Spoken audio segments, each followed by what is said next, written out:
মৃত্যুৰ দিনাখন পংখী সন্দিকৈ আচলতে কলৈ গৈছিল?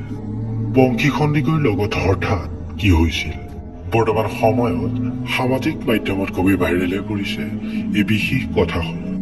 আপোনালোকে হয়তো সকলোৱে গমেই পাইছে পংখী সন্দিকৈৰ লগত ঘটা সেই ভয়ংকৰ ঘটনাটোৰ বিষয়ে।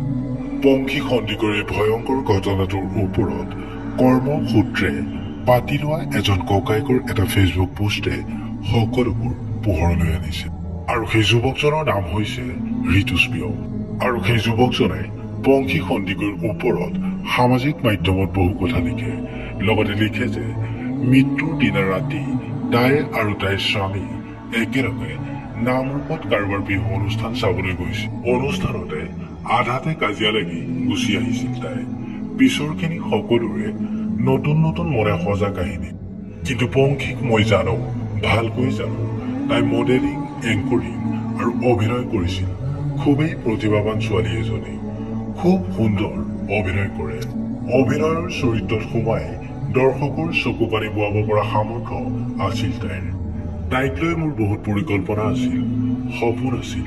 তাইক কৈছিলো, কাম কৰাৰ প্ৰতিশ্ৰুতিও দিছিল তাই। সকলো শেষ হৈ গল। কাহানিও কৰি নোহাৰ বাটেৰে গলগৈ তাই। তাইৰ মনোবল বহুত বেছি। তাইৰ সংগ্ৰামৰ কথা মই জানো। লগতে লিখে যে কিছুমানে কোৱাৰ দৰে তাই আত্মহত্যা কৰিব নোৱাৰে। মই কোনোপধ্যে এইটো আত্মহত্যা বুলি মানি নলওঁ।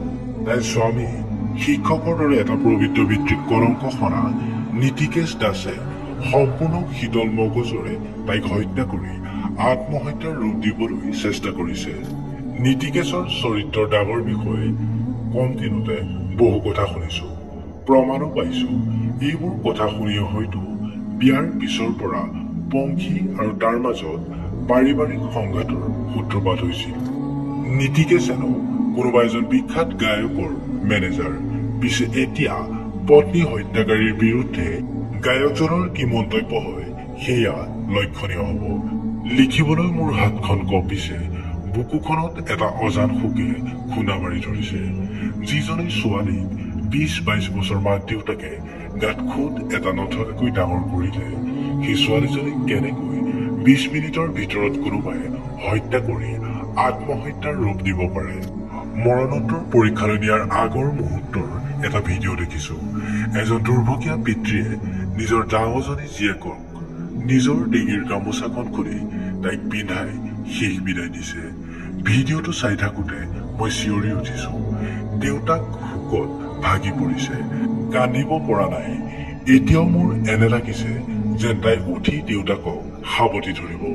এনেকুৱা লাগিছে যেন মই এখন নাটক চাই আছো আৰু নাটকৰ মাজত তাইৰ চৰিত্ৰই মোক কন্দুৱাইছে।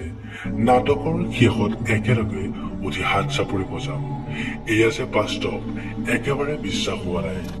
নৰখাদক নীতিকেশ দাস নামৰ ব্যক্তিজনে পংখীক ভয়ংকৰভাৱে বিদায় দিলে এই পৃথিৱীৰ পৰা। আৰু এইজন ককায়েকৰ পংখীক লৈ দেখা সপোন যেন সপোন হৈ ৰল। একেলগে কাম কৰাৰ প্ৰতিশ্ৰুতিও দিছিল পংখীয়ে, আৰু সেইবোৰ যেন সপোন হৈ ৰল। আৰু এই ব্যক্তিজনে পংখীক লৈ লিখা এটা দীঘলীয়া পোষ্টৰ জৰিয়তে সকলোবোৰ কথা দাঙি ধৰে। ব্যক্তিজনৰ ইচ্ছা অহা জনমলৈ হলেও পংখীয়ে দিয়া সেই কামৰ প্ৰতিশ্ৰুতি তেখেতে পূৰণ কৰিব পাৰে। ভিডিঅ'ৰ শেষত আপোনালোকক জনাও যে পংখী সন্দিকৈৰ হত্যাকাৰী বৰ্তমান আৰক্ষীৰ জালত। লগতে যিসকলে আমাৰ এই চেনেলটো প্ৰথমবাৰৰ বাবে চাই আছে, আমাৰ এই ভিডিঅ'সমূহত এটাকৈ লাইক কৰি চেনেলটো ছাবস্ক্ৰাইব কৰিবলৈ নাপাহৰিব। ধন্যবাদ।